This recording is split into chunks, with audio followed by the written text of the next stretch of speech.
akin, ako nang gikuha. Akong mga sanina, kay aron mahinglo. Akong butangan ug sanina kay mga wasak. Na lahi ko, gid magkuhag sanina, kay wasakon nako kay ma. Kulan kog pinangita. Sa sanina, maglibog nako, ug unsay suoton gumikan, sa kadaghan sa sanina nako.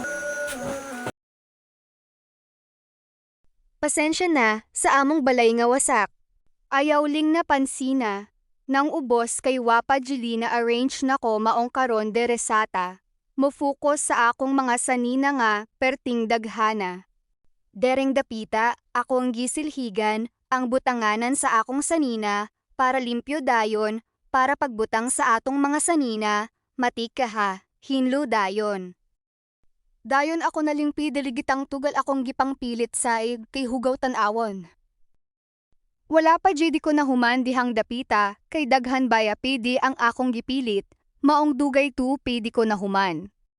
Sa humanan ako ana, di ay ako na dayon silhigan dayon para malimpyo. Thank you for watching. Huwag kalimutan mag-follow Micah Vlog.